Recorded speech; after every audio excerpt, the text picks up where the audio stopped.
하고 계시는 우리 애국동지 이금년 원장님을 여러분 소개해드리겠습니다. 여러분 큰 박수 감사합니다.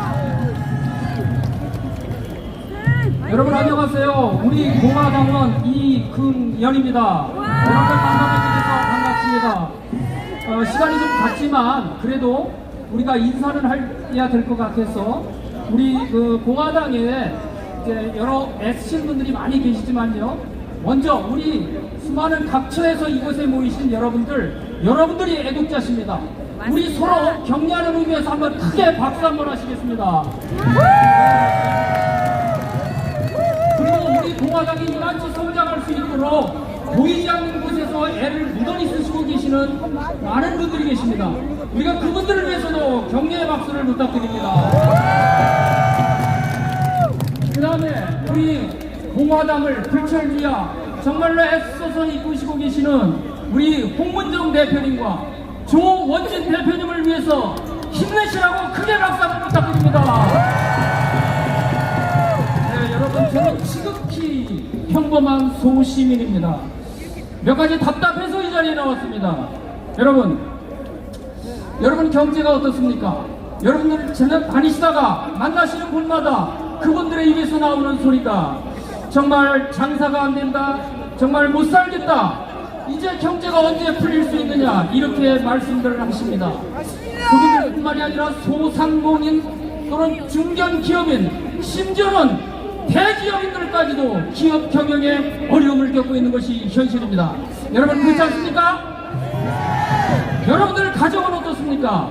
여러분들의 자녀들이 직장을 구하지 못해서 그들이 초록의 꿈을 실현시키기도 전에 실망과 좌절과 절망 속에 있지는 않습니까? 맞아요. 여러분들 우리나라가 지금 인구 절벽에 와 있습니다.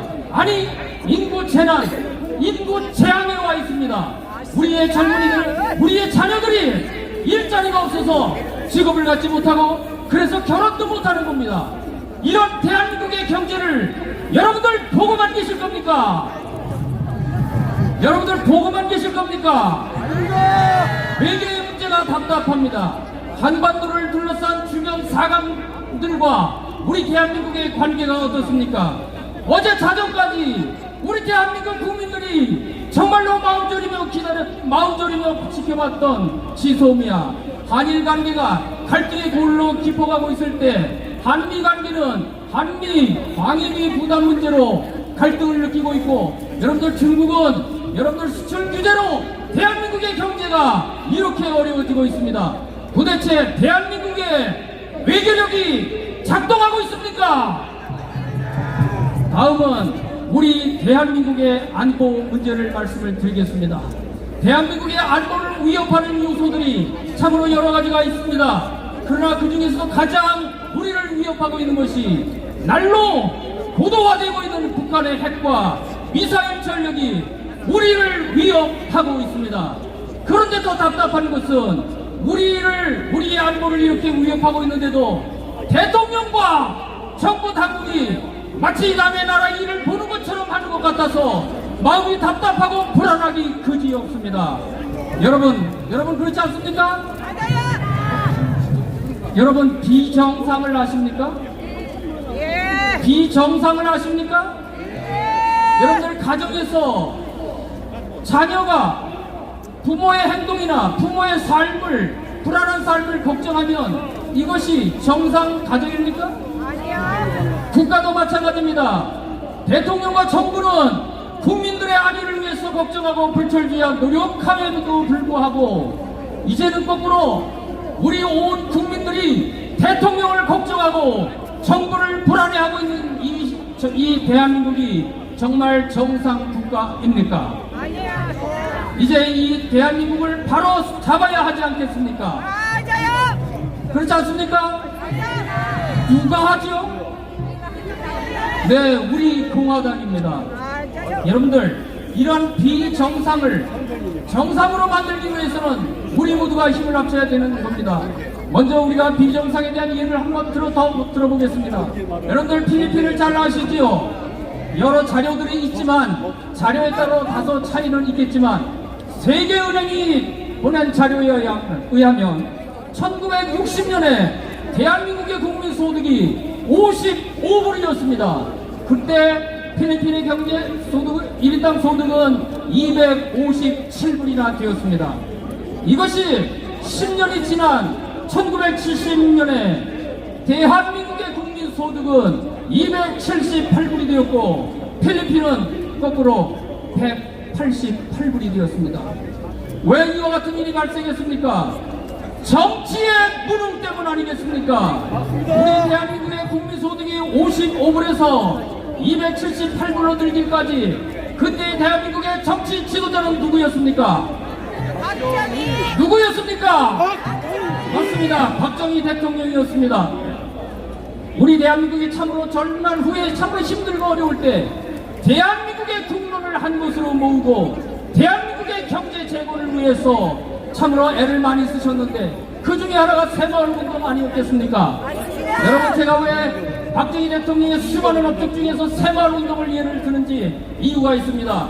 여러분, 지난달 말 수원에서 열렸던 새마을 지도자 대회에서 문재인 대통령은 우리나라가 기적처럼 오늘날에 국민소득 3만 불 시대를 열었던 경제 대국을 일으켰던 것은 그 밑바닥에 새마을운동이 있었기 때문이라고 말했습니다. 여러분, 이와 같은 박정희 대통령의 업적을 정말로 폄하해서 되겠습니까? 여러분, 조금 지루하시지만 조금만 더 참아주시기 바랍니다. 괜찮습니다. 그렇게 먼 이야기는 아니고 2년 반 전 이야기를 하겠습니다. 2년 반 전에 대한민국의 경제가 이렇게 불안하고 답답하고 어려웠습니까? 아니야. 2년 반 전에 대한민국의 외교가 한일 간의 문제, 중국과의 문제, 미국과의 문제, 심지어는 이제는 주한미군의 철수 또는 감축을 논하는 데까지 이르렀던 이런 외교의 문제를, 이런 불안한 외교의 문제를 겪었습니까?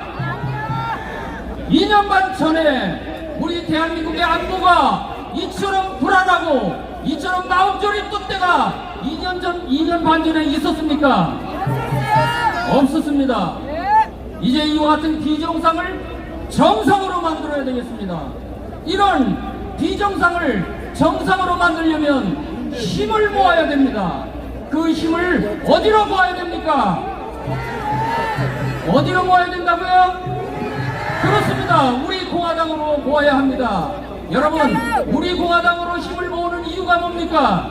우리 공화당은 지금까지 수많은 시련과 역경과 고난 속에서도 꿋꿋이 소신을 지켜왔고, 우리가 생명처럼 여겼던 자유민주주의와 시장 경제를 이어왔고, 진정한 보수의 정체성을 확립한 것이 우리 공화당 아니겠습니까? 그래서 우리 공화당으로 힘을 모아달라는 것입니다. 여러분, 이제 내년 4월 얼마 남지 않았습니다. 우리 공화당의 목표가 성취되는 그날 우리 의정부 시민을 포함하여 대한민국의 애국 시민들이 정상에서 만납시다. 감사합니다. 여러분, 멋진 연설 큰 박수 부탁드리겠습니다. 다음으로 모실 분은 우리 태극기 애국 국민들